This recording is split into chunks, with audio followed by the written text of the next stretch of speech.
morning. Good morning. Hi. Hello, my lover. How are you?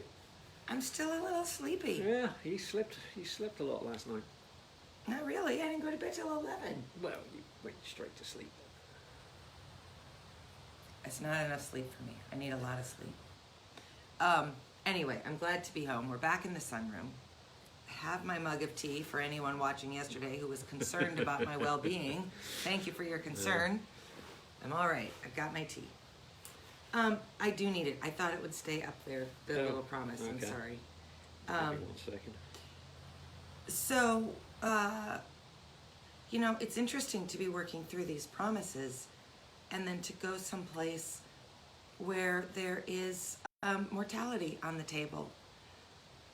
My dear uncle, as I told you yesterday, is dying, but is in incredible, incredible shape still. You would never know that he's even sick, much less 87, and with just not very much time left to live. But he is living with my cousin and my cousin's wife and their son, and I was so struck by how they are living out these promises. They're reaching out, they're extending generosity, they are taking care of him. It was a really beautiful thing to see. We don't do very much of that in this country. We're often pretty content to put older people into nursing homes or hospitals, and I'm not being critical of that. My grandma ended her life in a nursing home. Not everybody can stay at home, but boy, it's a really lovely thing when you can make that kind of honored commitment to one of your parents. So I feel lucky to have gotten to see that. And Blaine and Kelly, thanks for taking such great care of our uncle and your dad. So number 6, that feeling of uselessness and self-pity will disappear. Boy, this one really, you have to pet your dog, Dr. Mary. I'm doing that. The dog. Good thing she's cute, people. Can you see her? Now I've screwed this up, I'm sorry. That feeling of uselessness and self-pity will disappear. What do you want to say about that? Well, first thing is it's completely and absolutely true. You know, self-pity sometimes gets a bad rap, and people, you know, you get some people that scream, "Oh, stop feeling sorry for yourself." It's slightly different to that. Talk about that. It's kind of like on an industrial scale, I think, now that I've actually lived through it. Because it's easy to say, well, you know, it's your own fault. You shouldn't, you know, you were the one that started drinking, or you were the one that started taking drugs. But you do become powerless to this.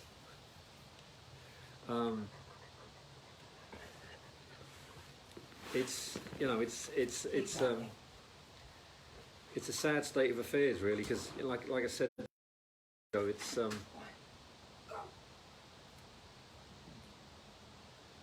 you have that voice in the back of your head telling you that there's something going on and there's something you're doing wrong, but you can't really, almost, you don't care enough to do anything about it. So that's the self-pity level that I'm trying to convey here, that it's actually really, it's a powerful thing that keeps you trapped. And when they say this feeling of self-pity will go away, it's because it's not that you just stop feeling sorry for yourself, that you actually start feeling yourself again. Oh, that's interesting. Well, that's how I took it. I think you know, the great majority of alcoholics and addicts feel the same, you know, from conversations I've been having with them. Well, you know what I think is kind of interesting about it from the outside perspective is it's a chicken and egg conundrum. So if you start to feel bad about yourself and bad for yourself, then you become less engaged, less responsive, and then excuse me, and then the other people in your life start to resent that and pick at you or nag at you or plead or cajole or, you know, all the adjectives. And that only pushes you further into self-pity and despair, which pushes them further. And so it's just, you can't get away from it. And it's hard to know it's hard to know where it starts and where it stops. This is one of the promises that I think addresses both aspects of the disease of addiction. You've got the person having the addiction and the person who is suffering being around someone with an addiction, because your completely natural despair at your significant other who's addicted leads you to appear to them to be just sort of at you and nagging, and that makes you feel bad, or it just makes an individual exasperated, and then you're both not in the right mindset to say anything useful to each other at all, even if you say anything to each other.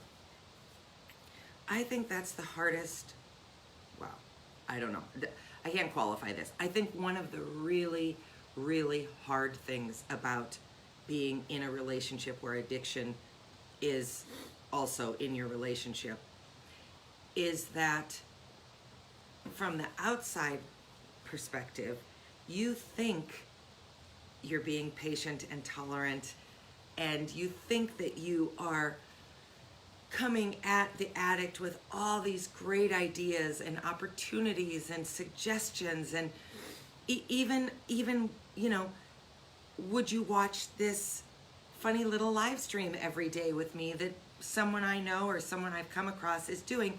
She and her husband are doing this thing, and I feel like maybe we could get something out of it. From the outside perspective, that feels like, look at me so graciously offering you, addict, a lifeline or a way to connect with me.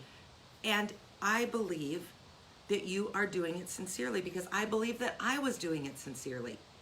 I wasn't trying to manipulate Maz. I was trying to help Maz. The problem is you can't help them. They have to decide to help themselves. And they have to decide when they're going to change the paradigm of self-pity and despair, right? Is that the other word, despair? Yeah. Well, yeah. And that is so frustrating and so hard, because in a normal environment, you know, if somebody comes to me and says, I have some concerns about you, Dana, I think we should talk through this, I'm not telling you I love hearing that conversation, but I'm telling you that I'm in a place where I can at least take it in, consider it, and adapt. An addict can't do that. An addict just hears, I think, you're doing this wrong, you're bad, you're terrible, here's another thing you're not doing right.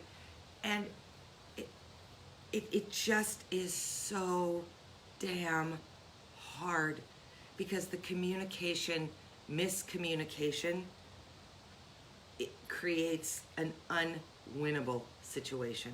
Well, it is. I mean, this number 6, where, you know, uselessness and self-pity will Thank disappear. you. It's down to what I said the other day. There's a lot of noise involved in the inside of the head of an addict. And when you've gone through withdrawal and you're on you're in that stage of, what do I do now? And it's frightening. It was scary. And I think it still is, if I think back about it. And I think that's almost a good thing, because it kind of makes you not want to be in that situation ever again. But once you're at that point, suddenly it's quieter. You can actually hear people. And then when you pay attention to that, there's no, yes, you're going to get, well, you know, you did this and you did that, and you should feel bad about that. That's part of the healing and learning process. But the self-pity goes away, because you can actually logically think again, and you can find things to be useful in yourself. My hope with these conversations, I have lots of hopes, but one of the big ones is that somehow, if someone who's struggling with addiction comes across them and hears Maz talking to them, that they won't hear Maz coming from a place of judgment or criticism or superiority or frustration, like they probably hear their spouse or parent or child or whoever is in their life that they think is pestering them. If they hear Maz talking about these steps and this journey, that maybe they will realize a couple of things. They'll realize, one, that Maz is coming from a place of, I've been there. I know exactly where you are, and I'm here to tell you, you can get over it. And also from a place of pure, authentic, let me help you, let me offer my hand to you. You can do this. Because Maz has nothing to gain from somebody else becoming sober. Maz just has his understanding of how much better his life is. I had a lot to gain from trying to get Maz sober. You have a lot to gain as the spouse, parent, child, important person of getting your addict sober. You have a lot to gain from that. So your agenda, while pure, is also self-serving. Maz doesn't have that. So my hope is that we're serving both sides of this, although truthfully, I don't exactly know how we're doing that. So I really appreciate when people write to us and tell us that it matters. Yeah. From the addict's point of view, like I said, you don't have to be in rehab to go to an AA meeting. You'll be surprised. I can guarantee you that there will be no one, if you go to an NA meeting or an AA meeting, you will not meet anyone who judges you. And it's not like everyone else is suddenly special. It's just that everyone has turned the same corner and are trying to stand up again.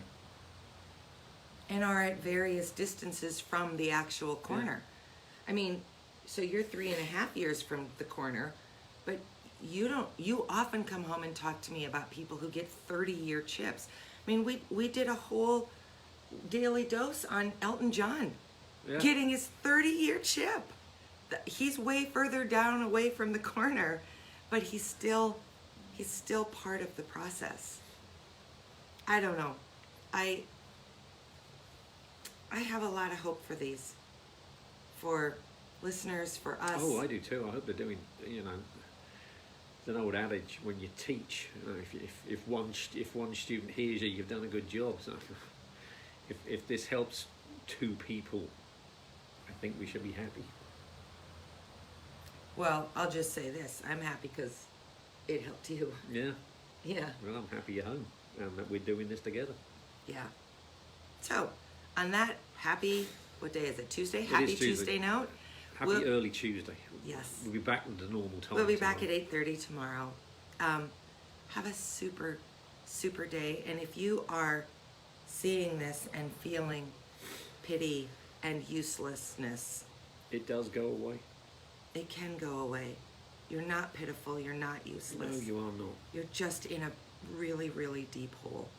But there's all kinds of people who are happy to help you climb out of the hole if you can be brave enough to ask. Absolutely. Be brave. There are people there to help. We're cheering you on. Good luck. Have a great day. We'll see you tomorrow at 8:30. See you tomorrow. Bye.